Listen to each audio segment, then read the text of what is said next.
All right. Well, thank you. Good morning. Thank you for joining me. Thank you for your willingness to be flexible. Um, First of all, I'm just returning from Ghana, um, where I went with the World Trade Center of Savannah to the World Trade Center's conference in Accra, Ghana. Uh, it is the combination and convening of World Trade Centers from around the world. And Savannah has configured itself to be an international player as it relates to businesses, both businesses that want to do business in Savannah and then Savannah businesses who want to do business around the world. Um, it was a dual opportunity for me not only to support the World Trade Center, of which I am a member of the board, but also to intentionally engage with the suburban African nations for Savannah to intentionally engage with. We have historically done business with European and Asian nations, but not with African nations. And so while I was there, I met with the Vice President of the Republic of Ghana, and it was a fruitful opportunity to connect with him and also with the mayor of Accra, Ghana.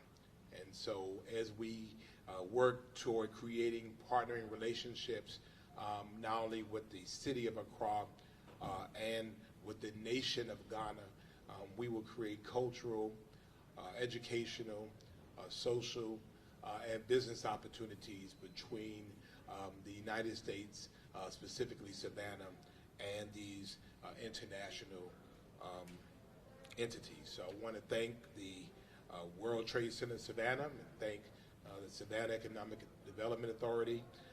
Again, Savannah is known and is engaging around the world, and we recognize that our world has become a lot smaller, and cities who are going to do well have an international footprint.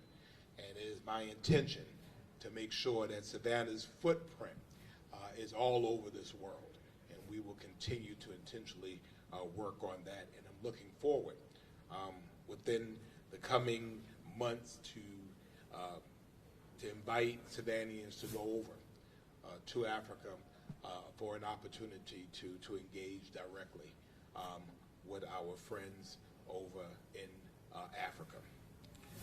I also, while I was there, soon after, learned about the passing of not only a prominent figure in our community, but someone I considered a friend, certainly a legend, and that was Chatham County District 2 Commissioner Larry Gator Rivers. Be really clear that Commissioner Rivers was a basketball legend, and that's with a period. He honed his ball handling skills at A.E. Beach High School. He went to Marbury Area Junior College in Marbury, Missouri, and then to Missouri Western, and joined the world famous Harlem Globetrotters from 1973 to 1986, and was known as the premier dribbler of this world famous organization that took him around the world many times over. And despite having the opportunity to travel the world, his passion always was with Savannah. And he returned back to his hometown and returned back to Beach High School, and he spent endless hours of mentoring, teaching the rules of both basketball and life to young people. He had an opportunity of using basketball as the talking piece to be able to convey other life messages to young and to old. He was not selfish with his talent, and so we are saddened by his transition. I have spoken with his widow several times since his passing, and he will always be remembered. The Savannah City Council and Team Savannah joins me in extending condolences to his family. I believe the arrangements have been set for next Wednesday at Beach High School, and so we will, of course, will be in attendance. And so may his memory be a blessing. As you witnessed upstairs today, we are in the Savannah Civic Center because hundreds of Savannah business owners and entrepreneurs are upstairs receiving valuable information and insight at the 2023 Mayor's Small Business Conference. And as you witnessed today, I announced a new co-op initiative, Ignite Advantage, which is a partnership between StepUp Savannah and the City of Savannah. This is the first of its kind in the nation, and this is an innovative collaboration that will put Savannah at the forefront of helping to solve issues around minority-owned businesses and entrepreneurship and poverty reduction and elimination, and expand on critical programming and make a huge leap toward economic empowerment. This project originated from the recommendations of my Racial Equity and Leadership Task Force, REAL, which laid the groundwork for identifying the disparities and gaps in our community. And so this project was pitched to the National League of Cities and the Federal Reserve Bank in Atlanta, both of whom have provided oversight and technical support to us. So although rich in human and creative resources, 22% of our residents live in income poverty, and 44% of households of color have a net worth of zero. A net worth of zero. And so Ignite Advantage will serve as a turning point for many of the issues that hinder minority businesses from thriving, and I'm excited about that. And I am excited about the partnership with StepUp Savannah, and thank Alicia Johnson, who's here, our economic development team, for being co-conveners in this effort. And we'll share more information in the coming weeks. Also at this year's conference, we are celebrating women in business, and I am proud to say that women own 42% of businesses in our nation, and according to the SBA, those businesses employ more than $9.4 million nationally. After this press conference, I will invite you to join me upstairs to witness the empowering messages our business community will receive from women business leaders from our area. And speaking of celebrating women, multiple Mother's Day events are coming up at our community centers, and residents are invited to enjoy a Mother's Day celebration at the Woodville Community Center at 10 a.m. on May the 12th, a Mother's Day play on the 12th at 10 a.m. at the Tatumville Community Center, a Mother's Day pampering event at 9:30 a.m. on Monday, May the 15th at the Moses Jackson Community Center. In City Council news, we held an evening City Council workshop last Wednesday where Council received updates on the REAL Task Force and an update on our process to add inclusionary zoning to our toolbox. During our regular meeting, we recognized and congratulated our very own City of Savannah youth basketball team, the Savannah Stallions, for winning the state championship for 10 and under, and the Memorial Day School boys basketball team for winning the 2023 Class A boys GIAA state basketball tournament. Was excited to hear that Nolan Smith from Savannah was drafted number 30 and is going to the Philadelphia Eagles. Being a New York Giants fan, I might have to start cheering a little bit for Nolan and the Eagles, except when they play the Giants. I just can't. I tried to put on the jersey. I couldn't do it. The council then considered and approved multiple purchase items, including authorizing the city manager to execute an annual contract for grounds maintenance for city-owned vacant lots from Sam J Services Incorporated, which will ensure that crews maintain all city-owned vacant lots within a 3-week rotation during the growing season. And so the community, of course, can watch our meetings on Facebook and by tuning in to our award-winning SGTV Channel 8. Also coming in from our Government Operations Service Center, tomorrow at 11 a.m., the Sanitation Department will be at the Dean Forest Landfill to highlight the completion of the significant landfill expansion. This $28 million project will now add about 15 to 20 years of life on our existing landfill. And so we invite you to come out as we talk about trash. And we talk trash, but we celebrate the completion of this project. As you know, as the weather dictates, summer is upon us. And as you all know, we have to recognize that the time is coming for hurricane season. We'll wait till later on this month to really start talking about it, but it's coming June the 1st. And so we're asking people again to be prepared. We've been blessed over the last couple of years, but it does not negate our responsibility to be prepared. Our Recreation and Leisure Services Department is offering a basketball day camp from June the 5th to July the 14th at the Blackshear Basketball Complex from 9 a.m. to 2 p.m. Lunch is included, and the cost is only $20 a week per child. $20 a week per child. So for more information, you can call 912-651-6789. 912-651-6789. And I have to believe that Gator Rivers are smiling about that. Summer camp is filling up fast, but you can still sign your child up for a summer full of fun and adventure by visiting savannahga.gov/summer camp to register. www.savannahga.gov/summer camp. If your child is artistic, we have youth art classes at the Savannah Cultural Arts Center, and there's something for all ages, from music to ceramics. All classes are 6-week sessions that build confidence, coordination, teamwork, and artistic skills.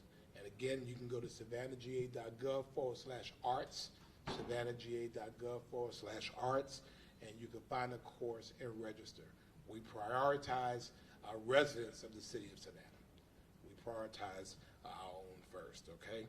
And as a reminder, we're still accepting applications for the naming of the square formerly known as Calhoun Square, located between Abercorn Street and Wayne Street until May the 15th. Anyone wishing to submit a nomination, naming nomination for the square, should visit savannahga.gov/square renaming to learn about the application requirements. And as I've said, stopping me in Walmart is not the way to get your name in. There is a process, savannahga.gov/square renaming. Complete applications can be submitted to square@savannahga.gov until 11:59 p.m. on Monday, May the 15th. Finally, we will celebrate with Police Chief Lenny Gunther and the Savannah Police Department as they ceremoniously swear in a group of officers that we will then deploy to protect and serve our great city. This ceremony is at 2:00 p.m. at the SPD Professional Development Center at 3401 Edwin Street. And we invite everybody to come out. Finally, I want to thank the police department through their great work. We arrested young people, very, very young people this week. I believe the ages of 13 in their early teens for issues regarding armed robbery. And we don't have a place for violence in our community. I don't care who does it. but I think that, again, we have to take a very long, hard look at not only how we engage our young people, but certainly parenting support if it's needed. But my expectation is that people who do violent things in this community are prosecuted to the fullest extent of the law. Where support is available, we should provide it, but this city will have no place for that.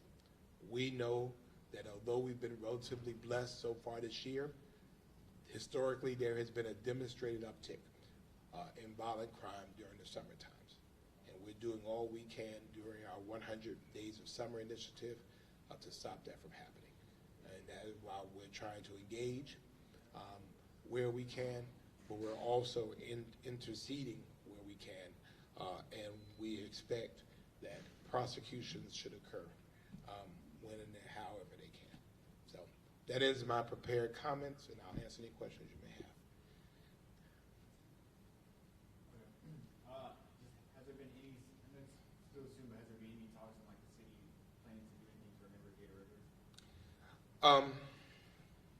I think it's too soon.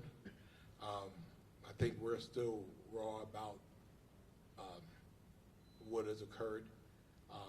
Actually, Gator and I have spoken extensively of two things. One thing is that there's a documentary that is being done. Beach High School has made history because it was the only school in history in our nation in which you had 5 basketball players from the same school and a coach all go play professionally for the same team. So there are 5 Harlem Globetrotters from Beach High School, and then Coach Ellington as well. I've spoken with Gator about my desire at our in-market arena to highlight the professional, the Globetrotters from Savannah that have made us proud around the world, and so I still plan to do that. And I still offer my support to make sure that documentary gets done. So the story is told. I know that's been very important to him as well. Good morning, Mayor. Good morning. Is there any update on the federal courthouse, specifically if construction, when it might resume, if it does? The question, again, I'm just repeating it because we have a little different configuration, was about the federal courthouse and any updates. No, at this time, as I understand it, the structural analysis is still being completed by GSA or their contractors. It's important, and I've heard this reported, this is not a city project. This is not a city project. This is done by the federal government, who supersedes cities' permitting processes. They don't even require a city permit. But one thing is absolutely clear: if it's not safe, if the city has to be in the way, we will do that to protect the safety of the individuals working in it and the businesses and the residences around it. So right now, obviously, because it's the federal government, communication has not been as regular as we would like, and so we're just waiting to hear back from them. And a couple of businesses are thinking a little too far in advance, just about, or specifically the ones on York Street, looking ahead to the 200th annual celebration for St. Patrick's Day. Do you have any words of comfort for those businesses that they're looking at possibly seeing that? I don't, and I don't want to take ownership of it, because again, it's a federal project, and I think I heard some reporting about that. What's the city going to do about this? Again, this is a federal project, and we will engage with our federal partners. We have federal representatives that we will contact on their behalf. Again, I think people need a very fair expectation about when does this start, when does this end, what are the milestones, and then how do you adjust it? Again, for us, the city, we just got finished with a major project, and we understood that we had to make adjustments to allow for businesses to remain viable, and so I hope that the federal government will do the same. What do you hope participants at today's small business conference can take away from their experience? Well, I hope that they recognize how important they are to our economy. The reality is, and I think the question was, what do we hope small businesses take away from today's convening? The reality is that the reason why Savannah's economy is so red hot right now, the reason why 2022 was our best year ever, and 2023 is shaping up to be that, was because of small businesses.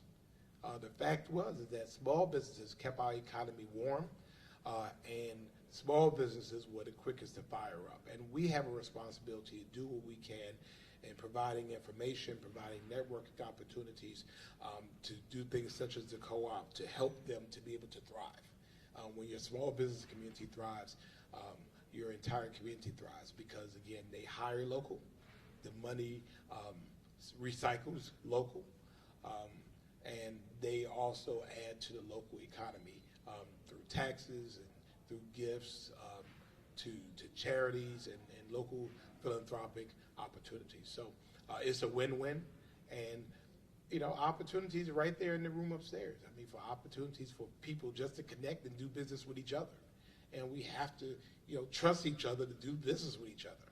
And I'm sure for everything that you need, for most things that you need, you can find it within the city of Savannah. I know you said hundreds of participants, but do you know around how many? Over 100? We cut off, I believe, at a little over 200. So, yes. Thank you. Just to bounce off Brian, I mean, how do you bridge that communication with the feds? Because even though it's not a city project, it's still city businesses that are impacted. Well, it is, and I think we have to be advocates to make that communication. But again, the federal government doesn't need our permission. However, the federal government required our response when that day, I believe it was that Friday, when we went over there, because obviously a floor or something collapsed and people were impacted. So we bridge it by leaning on our representatives, Representative Carter, Senators Ossoff and Warnock, to assist the GSA to be more communicative with the local businesses there. Again, we don't want to be a third party in that. The GSA, as the contractor, should communicate directly with those businesses, and we'll be here to assist to facilitate making that process happen. As it relates to today's announcement, United Advantage, can you just expand on how it will kind of aid in the city's goal of poverty elimination? Well, I'll ask Alicia is here and has worked considerably with that. Her answer will be a whole lot more articulate than mine. So, Alicia. So your question, if I heard, hi, Alicia Johnson, Alicia Johnsson, Executive Director at StepUp Savannah. No relation. No relation. No relation. So specifically, economic inclusive strategies. Take a look at how can we leverage what's already available in our community to drive asset building and wealth building for those people who are living in disparate situations in our community. And so specifically, this particular co-op model will help drive wealth building for minority-owned businesses by, one, becoming its own corporate entity with all of the things in it that are necessary to incorporate. It will make money, but also as a corporate entity, the businesses that are a part of it can service each other, and they can still keep their independent incorporation. So just by becoming a part of the co-op, what they gain, there's no loss for them. It's all gain. And again, they get to position themselves better to get greater access to capital in terms of loans, in terms of contracts, major contracts around our city. They get to get health insurance, which is for many people in our community, and particularly minority-owned businesses who are sole proprietors, may not currently be an option. So it's an amazing opportunity, and we're excited because we know what the future can be if this project is further advanced in our community. We've also, as the mayor mentioned, received attention from National League of Cities and Federal Reserve Bank of Atlanta, not only with technical assistance, but the ask to help model this concept and use it nationally. So this is a co-op for minority-owned businesses. Correct. Just for the record, and anybody watching tonight, when you say minority-owned businesses, who's included in that? Minorities, those folks who fit in the category of minority. I had one question. Yes. During your presentation, you talked about FUBU. Can you just explain that again for me? Yeah, for us, by us is FUBU. For us, by us. It's a I colloquial didn't notice term. I did that. It's a colloquial term that was coined way back in the 90s, but it's called, it actually was a brand that came out and a concept that came out, I believe LL Cool J and Damon Dash and some others, but it was called, it's For Us, By Us. And so if I'm just sitting at home watching this tonight, average Savannah, why do I care about this? Why is this important to me? Because the reality of it is that our children in our community, particularly growing up in opportunity zones, all of those children across our community are projected to make less than $25,000 by the time they're 35. If that should keep every citizen in our community up. Because if those children don't have an option, where is that going to leave them? So this particular mechanism, it's not the solution, it's a solution that will help minority-owned businesses in our community become an economic engine that can help drive prosperity for our entire community. If an economy doesn't work for everyone, then it doesn't work.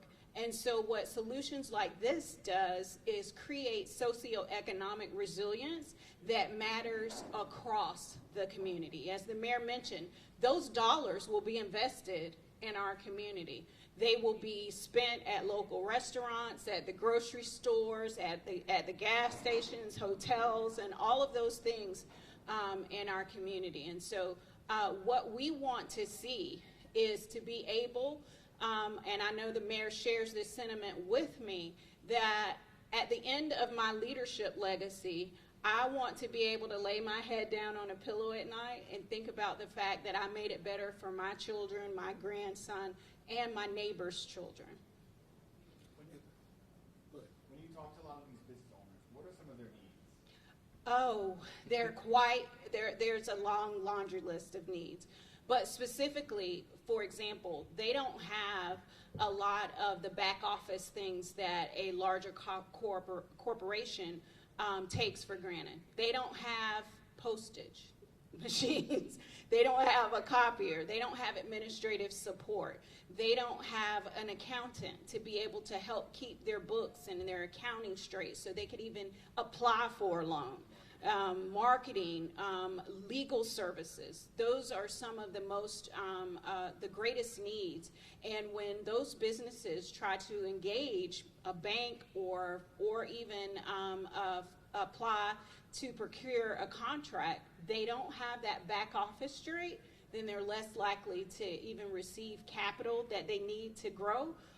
Or access to that, procuring that contract so that they can make more money. Let me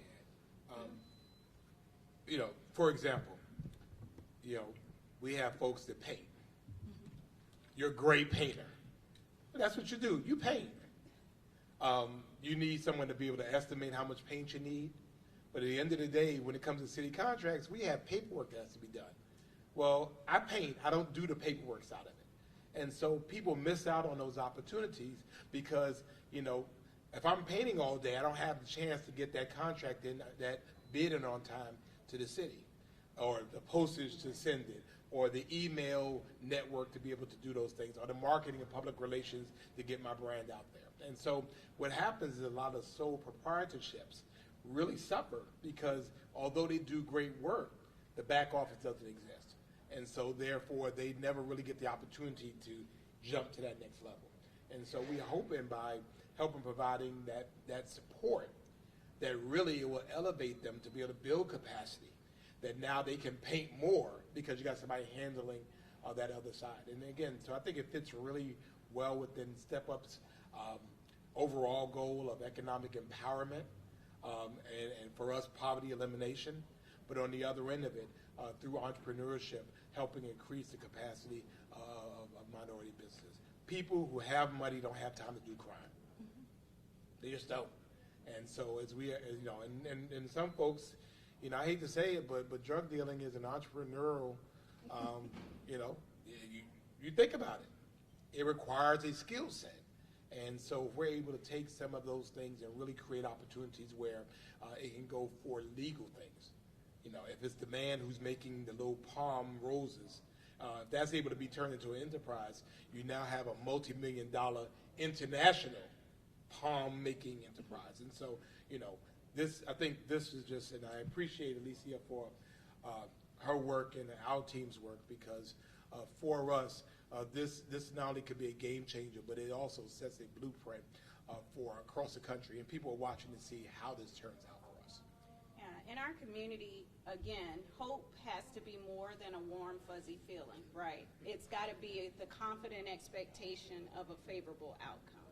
And having tangible solutions, real work, real life solutions in our community makes hope tangible for the children, for those who are in our business community, and now if nationalizing this concept could make it possible for minority-owned businesses across the nation. So, and you have to be willing to do what you've never done before. Right. I mean, we've tried stuff. We've been in this generational poverty thing for over 30 years, and people have been struggling. They continue to struggle. So, you know, faith is you have to go big, you have to go hard, you have to do things that never been done before, and this checks all those boxes. And it's in line with our real report about big, bold, intentional moves to be able to reduce the racial wealth gap. And so we don't make any excuses for talking about minorities and economics in the same thing, because it's been proven time and time again, as everyone does better, everybody does better.